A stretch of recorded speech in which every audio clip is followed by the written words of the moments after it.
नमस्कार, मैं हूं सुजीत और आप देख रहे हैं द रियल्टी रफ्तार शो। आज की शुरुआत एक ऐसी बात से करना चाहता हूं जो हम सब ने अपने बड़े बुजुर्गों से कभी ना कभी जरूर सुनी होगी। बड़े बुजुर्ग कहा करते थे, खाने को भले ही कम हो पर सर ढकने के लिए एक छत का होना बहुत जरूरी है। क्योंकि छत का होना सिर्फ रहने की सुविधा नहीं होता। छत का होना मतलब जिंदगी का थोड़ा बेफिक्र होना, थोड़ा निडर होना और थोड़ा सुरक्षित महसूस करना भी होता है। लेकिन अगर इसी छत के नीचे, इन्हीं दीवारों के बीच आग लगने का डर घुस जाए तो मेरे दोस्त, सिर्फ ईंटें नहीं जलती बल्कि इंसान भी भीतर से जलने लगता है। उस वक्त डर सिर्फ आग का नहीं होता, डर होता है अपनी पूरी जिंदगी के दांव पर लग जाने का। डर होता है अपने बच्चों का, डर होता है अपने बूढ़े माँ बाप का, डर होता है उन यादों का जो हमने उसी घर में बसाई होती है। और शायद इसी वजह से आज का ये विषय रियल्टी रफ्तार शो का रेगुलर टॉपिक ना लगे, लेकिन उससे कम जरूरी भी बिल्कुल नहीं है। क्योंकि रियल एस्टेट सिर्फ रेट्स, रिटर्न्स, लोकेशन और लॉन्चेस की बात नहीं है। रियल एस्टेट वो जगह भी है जहां हम जीते हैं, अपनों को सुरक्षित रखना चाहते हैं और ये मानकर बेफिक्री से सोते हैं कि ये घर हमारा सहारा है। आज हाई राइज में रहना जितना वक्त की मजबूरी बन गया है, उतना ही उसकी सुरक्षा की जिम्मेदारी भी बहुत जरूरी हो गई है। और उस मुद्दे पर मैं ये कतई नहीं कहूंगा कि डर के आगे जीत है, बल्कि इस मामले में डरना बहुत ज्यादा जरूरी है।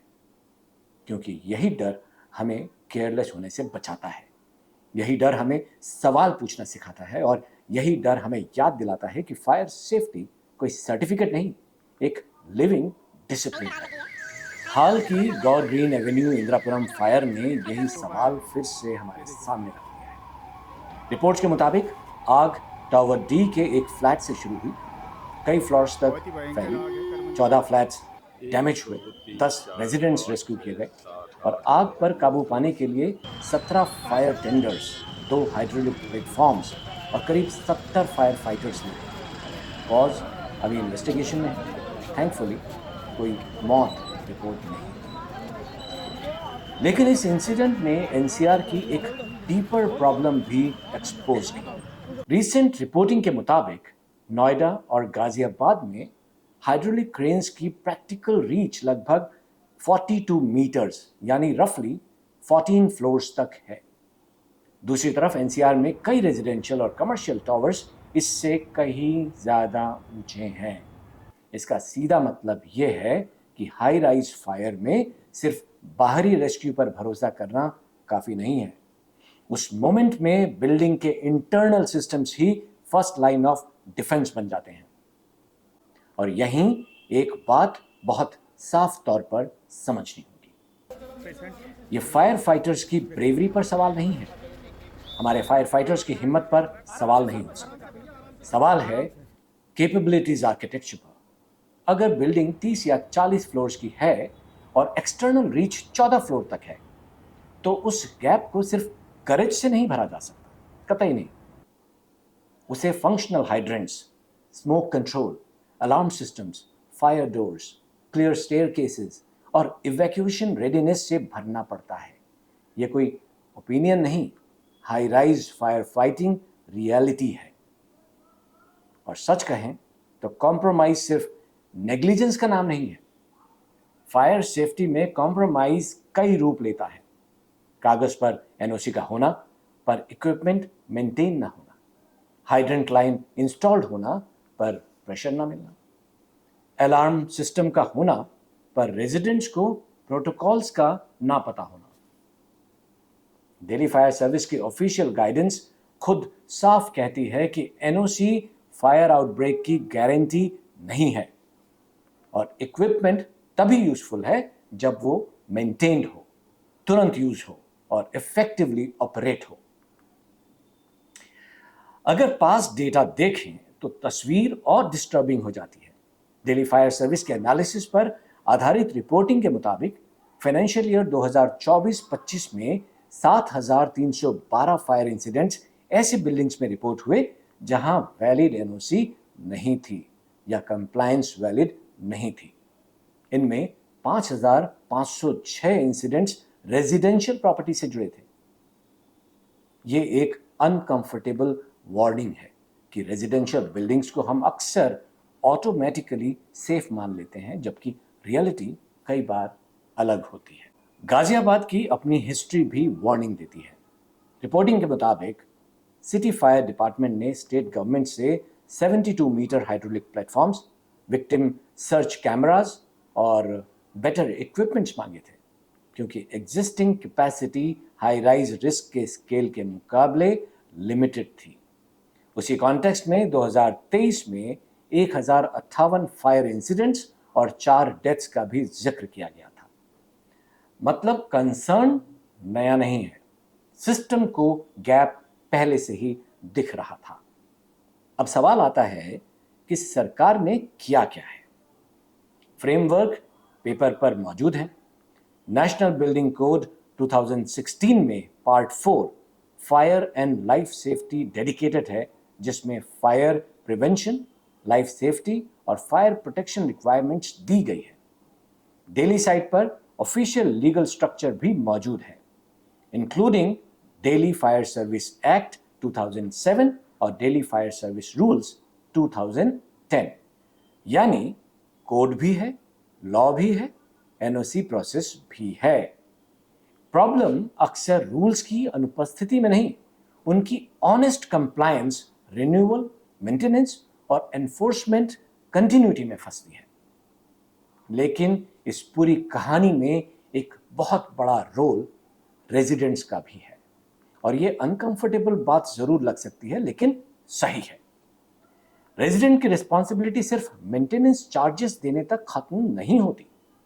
दिल्ली फायर सर्विस की official do and do not guidance साफ कहती है, ऑक्यूपेंट्स को एस्केप रूट्स पता होने चाहिए, फायर अलार्म एक्टिवेट करना आना चाहिए, बेसिक फायर फाइटिंग इक्विपमेंट की जानकारी होनी चाहिए, अलार्म सुनते ही नियरेस्ट एग्जिट से निकलना चाहिए, पीछे डोर्स एंड विंडोज क्लोज करने चाहिए, असेंबली पॉइंट पर रिपोर्ट करना चाहिए और लिफ्ट यूज नहीं करनी चाहिए।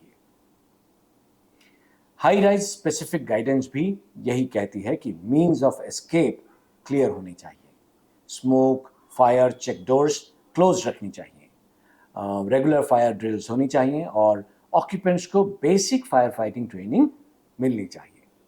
मतलब रेजिडेंट अवेयरनेस ऑप्शनल लग्जरी नहीं है, it is part of the safety system. इसलिए रेजिडेंट की मिनिमम रिस्पॉन्सिबिलिटीज क्या हैं? अपनी बिल्डिंग की फायर रियलिटी जानिए, ब्रोशर्स नहीं। क्या फायर पंप टेस्ट होता है? क्या हाइड्रेंट लाइन में प्रेशर आता है? क्या स्टेयर केसेस क्लियर हैं? क्या फायर डोर्स काम करती हैं? क्या असेंबली पॉइंट पता है? क्या सिक्योरिटी स्टाफ इवैक्यूएशन प्रोटोकॉल जानता है? और क्या मॉक ड्रिल हुई है? अगर इन सवालों के जवाब वीक हैं तो बिल्डिंग प्रीमियम जरूर हो सकती है, बट सेफ नहीं। तो गौर ग्रीन एवेन्यू सिर्फ एक इंसिडेंट या एक्सीडेंट नहीं है, ये एक मिरर है, एक आईना है जो आपको आपकी सच्चाई से रूबरू करा रहा है। एक तरफ बिल्डर कंप्लायंस कल्चर, दूसरी तरफ अथॉरिटी एनफोर्समेंट, तीसरी तरफ फायर डिपार्टमेंट कैपेसिटी और चौथी तरफ resident awareness. High rise life सिर्फ स्काईलाइन, बैल्कनी व्यू और क्लब हाउस नहीं है। हाई राइज लाइफ का मतलब वर्टिकल रिस्क भी है, और जितनी ऊंचाई बढ़ती है उतनी ही जीरो एरर कल्चर की जरूरत भी बढ़ती है। मेरे हिसाब से बात बहुत सीधी है। फायर सेफ्टी कोई सर्टिफिकेट नहीं है, फायर सेफ्टी एक लिविंग डिसिप्लिन है। एनओसी शुरुआत है, गारंटी नहीं। इक्विपमेंट एक लेयर है, सेफ्टी नहीं। फायर डिपार्टमेंट रेस्क्यू फोर्स है जरूर, पर सब्स्टिट्यूट नहीं। और रेजिडेंट सिर्फ विक्टिम नहीं है, वो सेफ्टी इकोसिस्टम का एक एक्टिव हिस्सा भी है। अगर building management, authority, fire services और रेजिडेंट्स चारों अपनी रोल को सीरियसली ना लें तो हाई राइज लिविंग एस्पिरेशनल कम और एक्सीडेंटल ज्यादा हो सकती है। मैं हूं सुजीत और आप देख रहे थे द रियल्टी रफ्तार शो। अगर आपको यह एपिसोड वैल्यूएबल लगा हो तो इसे अपने friends, family and fellow residents के साथ जरूर शेयर कीजिए, क्योंकि प्रॉपर्टी की दुनिया में कुछ बातें इन्वेस्टमेंट से भी बड़ी होती है और फायर सेफ्टी उन्हीं में से एक है। और अगर आप चाहते हैं कि हम किसी खास topic, location, developer trend, investment zone या एनसीआर रियल एस्टेट के किसी स्पेसिफिक इशू पर भी बात करें तो हमें ज़रूर लिख भेजिए। चाहे बात बायर अवेयरनेस की हो, सोसाइटी सेफ्टी की हो, कंप्लाइंस सिस्टम की हो या हाई राइज लिविंग की ग्राउंड रियलिटी की, हम उन सवालों पर भी बात करेंगे जो सच में हमारी ज़िंदगी को छूते हैं। आप हमें ईमेल भी कर सकते हैं। हमारा ईमेल आईडी है realtyraftar@gmail.com। फिर मिलेंगे एक और एपिसोड में जहां हम रियल एस्टेट की दुनिया को सिर्फ सरफेस से नहीं बल्कि डेप्थ से समझेंगे। तब तक के लिए नमस्कार, अपना ख्याल रखिएगा।